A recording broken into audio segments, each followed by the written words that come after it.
2020년 3월 29일 자정 무렵 대전의 밤은 유난히 차갑고 축축했습니다.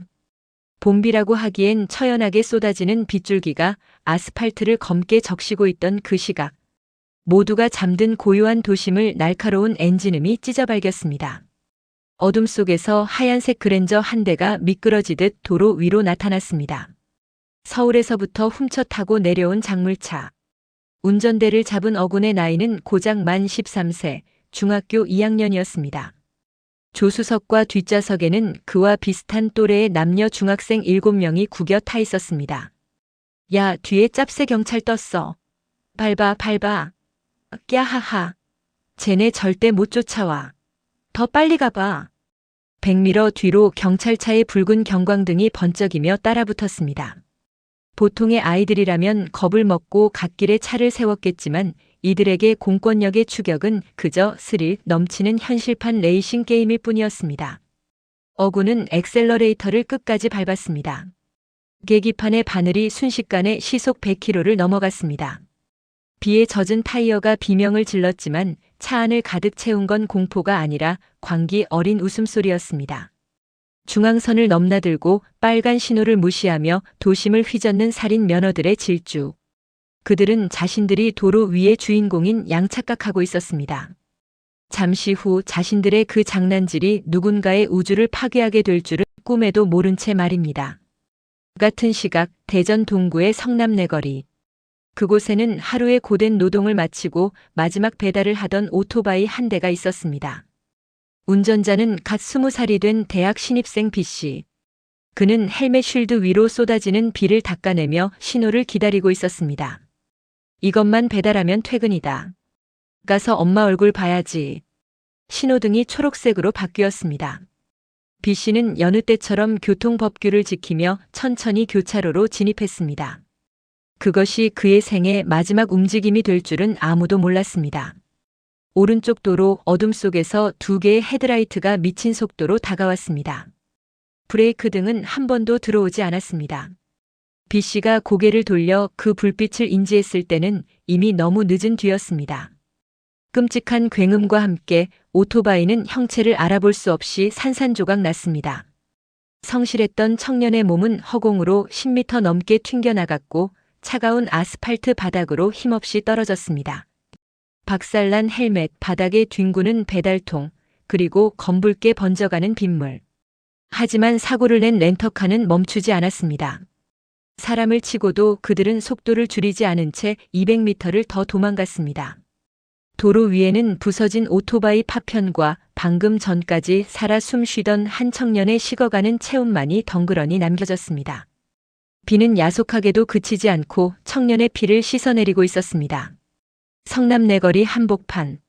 방금 전까지 주인을 태우고 달렸던 오토바이는 고철 덩어리가 되어 빗속에 처박혀 있었습니다. 바닥에 흩어진 배달 음식들은 빗물과 피에 섞여 아수라장이 되었습니다.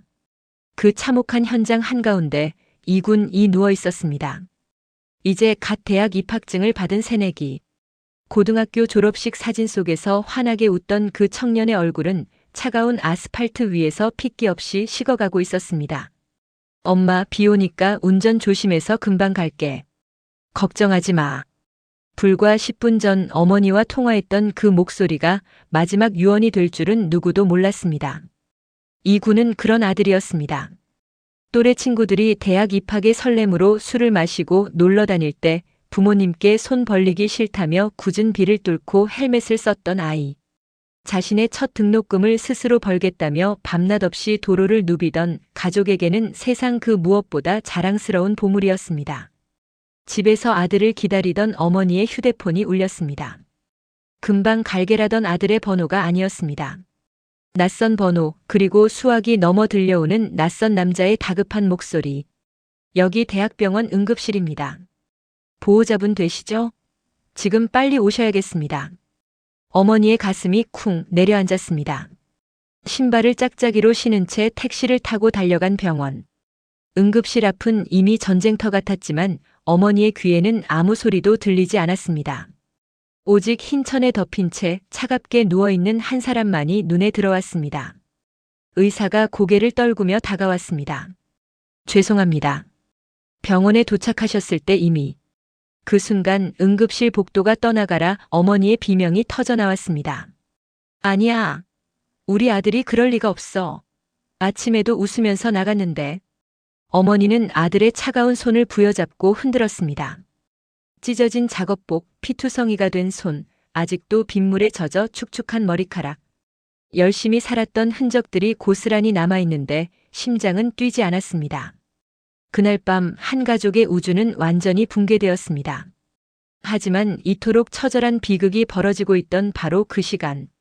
사람을 치고 200m를 도망쳐 차를 버린 그 아이들은 어디에 있었을까요? 그들은 어두운 골목길에 숨어 키득거리고 있었습니다. 사람이 죽었을지도 모른다는 공포보다 경찰에 잡히면 혼날까봐 걱정한 게 먼저였던 그들. 아니, 어쩌면 우린 어려서 괜찮아라며 서로를 안심시키고 있었을지도 모릅니다. 피해자의 시간은 2020년 3월 29일에 영원히 멈췄지만 가해자들의 시간은 너무나도 뻔뻔하게 흘러가고 있었습니다. 이제 곧 경찰서에서 벌어질 인간이기를 포기한 그들의 소름 돋는 행동들이 그것을 증명합니다. 야, 튀어. 튀라고 병신아. 사람을 쳤습니다. 아니, 사람을 부쉈습니다. 그 끔찍한 굉음을 듣고도 아이들의 선택은 구호가 아닌 도주였습니다. 피해자가 차가운 빗물 속에서 죽어가던 그 시간, 운전자 어군과 친구들은 찌그러진 렌터카를 200m쯤 더 몰고 가다 버린 뒤 어둠 속으로 쥐새끼들처럼 흩어졌습니다. 그들의 머릿속에 사람을 죽였다는 공포는 없었습니다.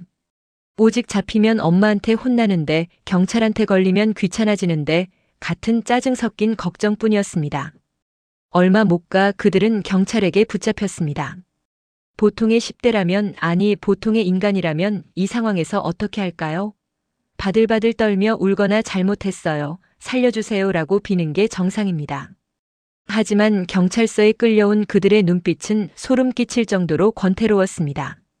형사들이 호통을 쳐도 그들은 마치 남의 일인 양짝다리를 짚고 껌을 씹었습니다. 아, 아저씨. 밥이나 좀 줘요. 배고픈데. 우리 집에 언제 가요? 졸린데. 형사들은 억장이 무너졌습니다.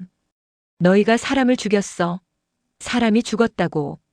형사의 고함에도 어구는 태연하게 코웃음을 쳤습니다. 그리고 대기실에 남겨진 그들. 형사들이 잠시 자리를 비운 사이 그들은 주머니에서 스마트폰을 꺼냈습니다. 반성문을 쓰거나 부모님께 죄송하다고 문자를 보내기 위해서였을까요? 천만에요. 그들은 인증샷을 찍기 시작했습니다. 찰칵, 찰칵. 경찰서 소파에 앉아 다리를 꼬고 찢어진 청바지 문신이 보이게 포즈를 취했습니다. 그리고 카메라를 향해 손가락으로 VB를 그려 보였습니다. 입꼬리는 비릿하게 올라가 있었습니다. 그 사진은 실시간으로 그들의 SNS에 올라갔습니다. 캡션 내용은 더 가관이었습니다. 와, 사람 죽임 키읔키읔 경찰서 옴. 개꿀. 구치소 들어가기 전에 추억 남기기. 그들에게 살인은 그저 좀 센 무용담 하나가 추가된 것에 불과했습니다. 친구들의 댓글이 달립니다. 야, 너 뉴스 타는 거냐? 스타 됐네 키읔키읔 미친 X들 고생해라 키읔키읔키읔. 그들의 단톡방과 SNS에는 방금 죽은 피해자에 대한 애도는 단 1g도 존재하지 않았습니다. 오히려 자신들을 비난하는 사람들을 향해 조롱의 메시지를 날렸습니다. 우린 촉법소년이거든. 알지? 만 14세 미만. 분유나 더 먹고 와라 찌질이들아. 그들은 정확히 알고 있었습니다. 자신들의 나이가 대한민국 법 앞에서는 무적 치트키라는 사실을요. 살인을 해도 강도짓을 해도 감옥에 가지 않는다는 법의 구멍을 그들은 비웃고 즐기고 있었습니다. 피해자의 어머니가 응급실 바닥을 치며 통곡하고 있을 때 가해자들은 경찰서 의자에 기대앉아 내일 학교 안 가서 개이득이라며 낄낄거리고 있었습니다. 이것이 2020년 대한민국에서 벌어진 13살 아이들의 민낯이었습니다. 악마는 뿔 달린 괴물이 아니었습니다. 법을 악용할 줄 아는 교복 입은 이 아이들이 바로 악마였습니다. 피해자 이군의 장례식장은 눈물바다였습니다. 대학 입학 선물로 사줬다던 새 구두는 한 번도 신어보지 못한 채 유품이 되었고 돈 벌어올게라며 나갔던 아들은 한 줌의 재가 되어 돌아왔습니다. 여자친구는 영정 사진 앞에서 실신했고 부모님은 아들의 이름을 부르다 목이 쉬어버렸습니다. 하지만 그토록 잔인한 죽음을 만든 가해자들의 세상은 너무나 평온했습니다. 2020년 4월 대전가정법원 운전자 어군을 포함한 가해 학생들에 대한 처분이 내려지는 날이었습니다.